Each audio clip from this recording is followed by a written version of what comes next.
Good evening, ladies and gentlemen. Welcome to the Manu Sharma Show, strengthening the entrepreneurship between India and the Netherlands. The biggest Indian diaspora community in the European Union lives in the Netherlands.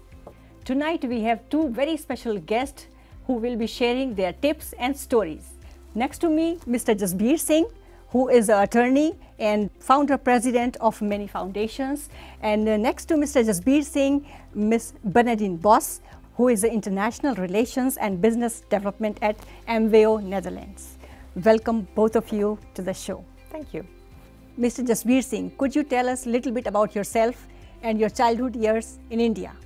Well, I was quite ambitious child, a bit rebellious, and I will do exactly what was supposed not to be done. I was from a farmer's family, the first person from farmer's family to reach college. I wanted to be some very high officer.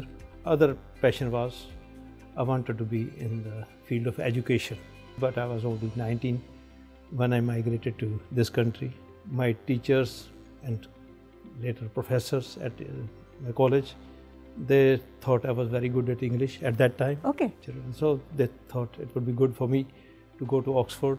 But before I went to UK, I just landed up through some other country, Germany, France, Belgium, landed up here in this country. That was in 72. Okay. I felt so much love, so much affection, so much friendship here. Yes. I thought, to hell with England. So I'm going to stay here. Okay, good. So this is how it started. I started working in a firm. When something started going wrong, it was a big firm. And at that time I thought again, oh my God, I have only experience in one firm. It was in Amsterdam, a study advisor who told me, oh, you can also study English here. Yes. What you can't do is medicine and law.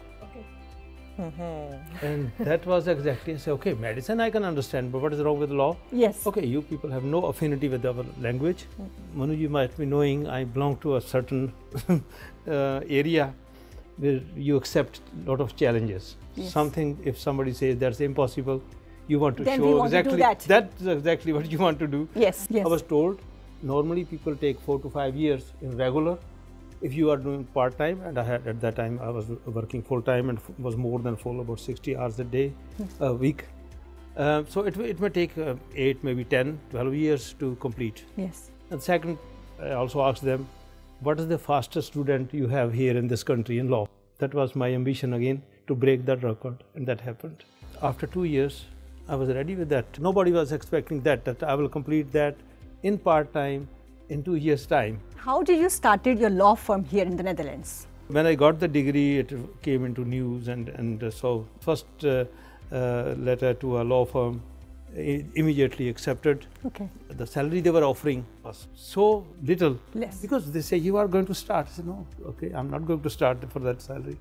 So then we started kind of cooperation. From the very beginning, from the first day, Okay. I'm on my own. Okay. So I did not work on a salary base in any law firm. And this is exactly how I landed up in this business. I'm still the only lawyer in this country who never took even a single lesson in the language. So and then to study law in Dutch, so that was quite a challenging. Good. Wow. Thank you very much. Amazing story. Yes. Got started in a very good way. Ms. Bernedine Bos, which city in the Netherlands are you from? Could you tell us a little bit more about yourself?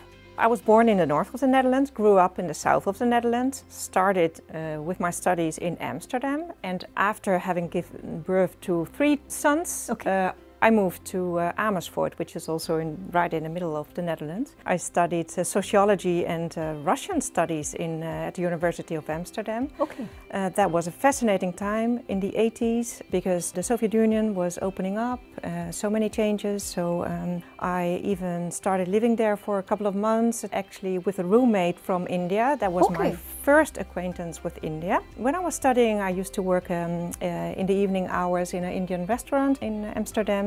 So after my studies, I worked in international legal cooperation with the former Soviet Union. Okay. And then I started working in the field of sustainable development. I've been working in the field of corporate social responsibility, sustainable business since 2002. Beautiful. Mr. Jasbir, which year did you come to the Netherlands and what was your experience back then? The first thing what went wrong was food. Okay. Those days, potato was the last thing what on You earth wanted to you would eat. When you have nothing else to eat, then you would eat potato. So that was the kind of culture background I came from. And okay, in the evening the dish is coming, especially plate full of potatoes. Yes. Few beans and some carrots, and so that was it. And other was, of course, that Dutch were very friendly, very open, and these are how Punjabis are basically very open and very hospitable. At least this is what I experienced, because I have gone to Paris, Germany. Even if you wanted to ask somebody, I want to go to the station, they don't bother, especially if you don't speak their language. Yes. And here was sometimes people will walk with you and guide you to the place you want to be. So these are the things that made me decide that I'm not going anywhere. Yes. I'm going to stay here. You were also the first Indian elected in the local government. Yeah. How was that phase for you? I was so much interested in the country that I started reading a newspaper. The first day I understood only 2% of the total, but gradually you start understanding what's going on, and that attracted me quite a lot. So I joined a political party. Somehow I was not interested at that level to be active part of it. Members of my own party say, okay, you don't want to be in the forefront, you go in the back, but okay, you have to be on the list. Okay. And something amazing happened that even friends, people I knew from other political parties, they voted for me. Oh, really? So I got elected. Was not the intention. I got elected there, but that was not really satisfying. Okay. And the second thing was I was looking for some better kind of residence, and that was not possible in that area. So I shifted to another municipality and resigned. Okay. So that's how my political career ended after a very short period. Yes. Miss Bernedine, how long have you been working for MVO Netherlands, and what exactly MVO Netherlands do? MVO Nederland is, in English, it would be Corporate Social Responsibility Netherlands. It is the Dutch Center of Excellence on Corporate Social Responsibility. It was founded by the Dutch government, but in the year 2004, the focus on giving information to especially the smaller and more medium-sized enterprises here in the Netherlands in the field of implementation of corporate social responsibility, because it was said that the large corporatives, they know they have their people and they have time and money available in order to implement corporate social responsibility, but not with the smaller and medium-sized enterprises. After a couple of years, the foundation MVO Nederland became independent from the government. So we are now a public-private foundation working with companies in implementation of maybe not so much corporate social responsibility, but sustainability and inclusiveness. Those are the two major topics for the Dutch businesses. Yes. There are 2,200 businesses in our network, and they pay a contribution to our organization, and we facilitate all kinds of project activities with them, and we try to create sustainable business for them, with them. Okay. So we do a lot of work in the Netherlands itself. Okay. But we also work on this international trade and investment relations, and especially the business sector is so much involved with the international business community, with suppliers and buyers on the sustainability challenges. Okay. So that is what we are focusing on. Yes. In India, there's even a law on corporate social responsibility, and that law says that the big corporates have to pay 2% of their net profit to the government or to any social project that is giving back to society. Correct. That is not the case in the Netherlands. There's a big difference in the whole concept of corporate social responsibility.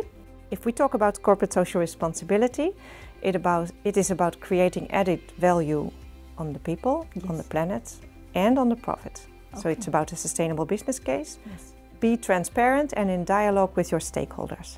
So with India, how can we create this business that has a positive impact on people and on the environment, as well as on the business case? You have also recently launched the Indus Forum in Amsterdam. Could you tell me why did you decide to focus on India? Well, India is of course a very important country for Dutch business. There's lots of opportunities for Dutch businesses in India, but there's also many opportunities for Indian businesses in the Netherlands. Yes. And Brexit plays a role in that. Absolutely. We did not yet touch upon that, but Brexit is of course very important. That is what we learn also from many Indian companies, because they're looking for an entrance into the European market. Gateway, so, yes. Yeah, a gateway. And Netherlands is a very important trade partner of India already. Yes. It will be growing in the years to come, and we see that interest and the dynamic in the bilateral relations well, everywhere. What can we exactly expect from the Indus Forum in terms of projects and events? Yeah.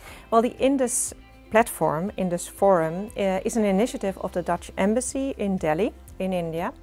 They created this forum in order to exchange views on corporate social responsibility, in order to help Dutch and Indian businesses in their trade relation to implement corporate social responsibilities strategies. It's a proper think tank. Yeah, it was a kind of think tank, but there was a lot of talking the last 2 years. Okay. So a lot of high-level meetings and here a lot or of talking. in India? Both sides. Okay. Both in India and in the Netherlands. So there was a lot of talking, but everyone agreed that it had to be, if the forum were to be successful, we had to be more practical, more focused on creating business. Yes, more actions. More actions. The next phase in Indus is an online community where businesses can post their challenges and their solutions in the field of sustainability. And we do active matchmaking. So we try to match the challenges and the solutions, find interesting matches that can create new business relations. Okay. While at the same time having a positive impact on the sustainable development goals, like all kinds of environmental problems, etc., that we feel that businesses can provide a solution for, and especially in this collaboration between Netherlands and India. Exactly. But is there any hesitation? And of course there is a hesitation. Well, when we were in India last year, we challenged Indian companies to speak up at meetings, to describe what kind of problems they had. But they were not very eager at the beginning, of course, to share their problems and their challenges. But when we had these offline meetings, we created a kind of safe environment for them, and we challenged them to really think about the future of their company. Yes. And we started discussion in small groups. Yes. That was fascinating to see that also the Indian companies were very open and very worried about some of the developments on social developments, environmental developments. We also ask other companies to advise the companies the company that has a specific challenge. So what we like to show is that collaboration is very important. Yes. Mr. Jasbir Singh, you have initiated 2 foundations, FCCI and FIDE. Could you tell us a little bit about their objectives and what was the purpose behind it? Well, as far as the FCCI is concerned, it is totally focused on India. Yes. Late 70s or exactly in 1980 it started. Well, at that time, India was really developing, just coming off. And the challenges were huge. Yes. And at that time, some people who came directly from India, well-educated people, they thought that the experience that we gain here can be used for the development of India, and then seek the long-term rational solutions. In those old days, there were almost no think tanks. Correct. In India or abroad, that concept was not there. Yes. Now we have in India, I think, more than 200 think tanks, but okay. Even the political parties, they set up certain things. Okay, how to win next elections. Yes. When we started, it was the issues of transfer of technology to India, transfer of capital to India, and that kind of issues. We had Indo-Dutch water meet, because Holland has that kind of knowledge, expertise. Then, of course, it could be education, it could be electoral reforms, it could be constitutional reforms. That when we think, okay, when we compare certain democracies, how they function here, is it still possible to implement certain elements of Western democracies in our country? Or at this stage, we have identified another very important issue that could be beneficial to the Western society, but also to India. It's a win-win situation. We just signed MOU with the University of Utrecht, by the way. It's quite nice. Yes. Yeah. Yes. Europe is facing, graying population, shortage of skill. Yes. Skilled workers. Yeah. India has a surplus at this stage. Europe should invest in that. Yes. They need millions of skilled migrants, workforce, if not migrants. It can be both ways. Yes. For example, Yes. from here, certain skills can be brought over to India, Yes. and India can deliver certain skilled workforce for the West. So that's as far as the foundation for critical choices for India. Well, the foundation for Indian diaspora in Europe, that's FIDE. This is totally the opposite, you could say. Here we focus on our diaspora here. The How to biggest empower, Indian diaspora. Unite, empower, and be more visible. Yes. We started that in 2009 when we got the opportunity to organize the first Pravasi Bharati Divas. Yes. This is the Indian Diaspora Day that's celebrated in India, and they decided, I think, in 2007, and that was on European level that we took the task in 2009, and it was a huge success with delegates from 22 countries participating, dignitaries from India, from local politicians, ministers, mayors, and that utter satisfaction what happened, what the different sections of the diaspora community coming together, especially in this country. As you know that there are two main sections, the people directly coming from India and the others who came through Suriname, landed up here with the same roots. That was the first experience of really cooperation at a very high level, and that triggered the idea to carry on. Yes. And that's what we are still doing. We had 7 conferences. This is going on as far as the Indian diaspora is concerned. And of course that we identify here our weaknesses, our strengths, exactly what we're doing in FCCI about India. Now we are focusing on our diaspora about the critical issues. Yes. For example, the visibility of Indian diaspora. Yes. We are not visible in politics. We are less visible in sports. These are the areas of our focus now. Yes. And hope to make a difference in the years to come. But what do you think the Indians have a scope in the Dutch politics here? I think there's absolutely, if we see the possibilities, and the people who certainly command the language. We are, as Indians, we have good reputation as good citizens, law-abiding. And of course, that is something very encouraging. What's happening now is that India is opening up. Yes. Almost all Western countries, including Holland, would like to have better relations. And of course, then if you are in the national politics, you can play a role. Yes. Yeah? We are almost invisible in politics, for example. Yes. More than 220,000 people here, and no representative in our parliament, no mayor. Yes. Well, deputy mayors, 1 or 2, and this is not very encouraging situation. I'm sure that there is a potential. Yes. The quality is there. Just the interest is not there. The interest, we as Indians are more focused in on academical achievements, and business. And that's business. the second. Yes. And I think this is exactly that is the role that the Indian Diaspora Council has to play to create awareness among our people. Agree. Ms. Bernedine, in terms of the sustainability, which ways could Indian entrepreneurs play an important role in the Netherlands, and what is the potential for the Dutch entrepreneurs in India? We found interesting possibilities for Dutch businesses to invest in India in the field of circular textile production, which means reduction of waste or almost zero waste, the reuse, recycling of textiles. We found other opportunities in making business out of agricultural waste. I think there's a lot of technologies here in the Netherlands that cannot be scaled up here, but India would be perfect to scale up and to really roll out these new technologies, making products out of agricultural waste. So the leaves and There's so much waste in agriculture. That means just the leaves of the plants, and that can be used for soil improvement, but now it's often burned. Yes. So everything that is burned is a waste. Correct. And also water management.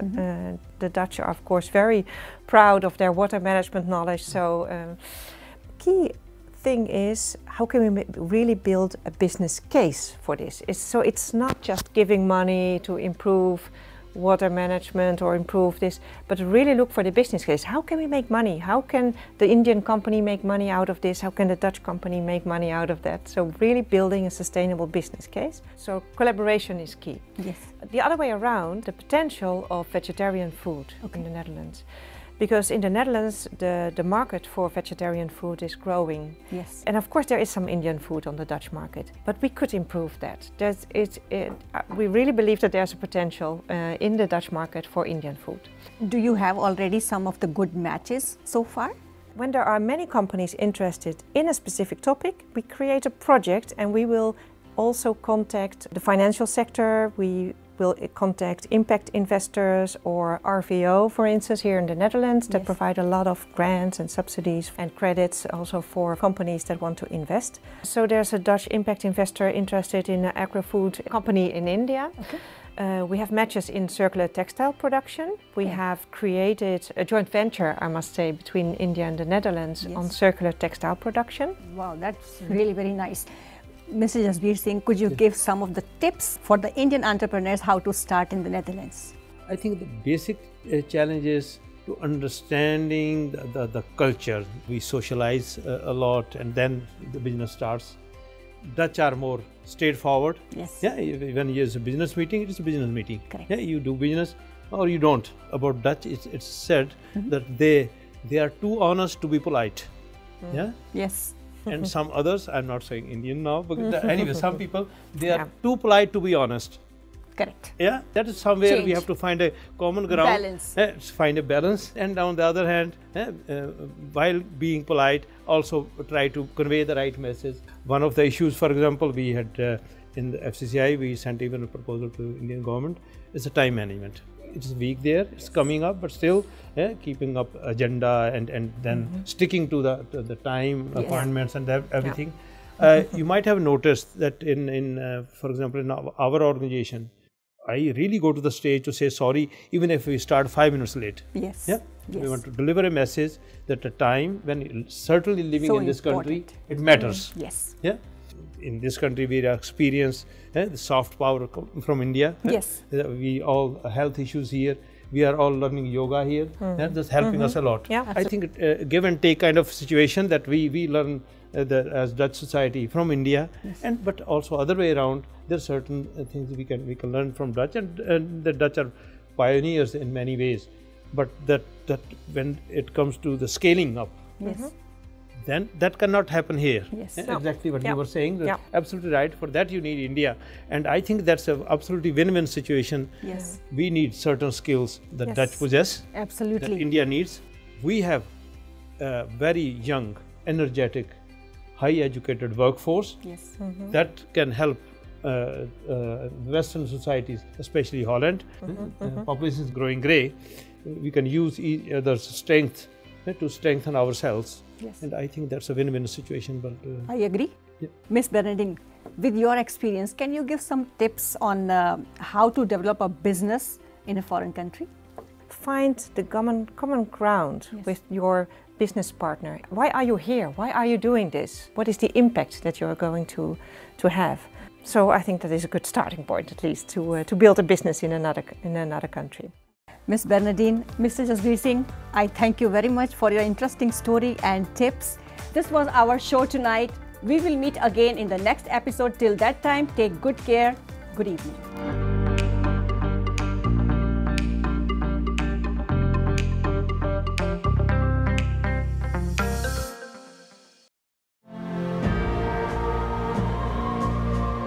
Imagine a drive that feels like it's crafted just for you. Imagine elegant design and advanced technology that's ready for the unexpected. And imagine SUV performance that leaves others in its wake. Mazda CX-5. Imagine better.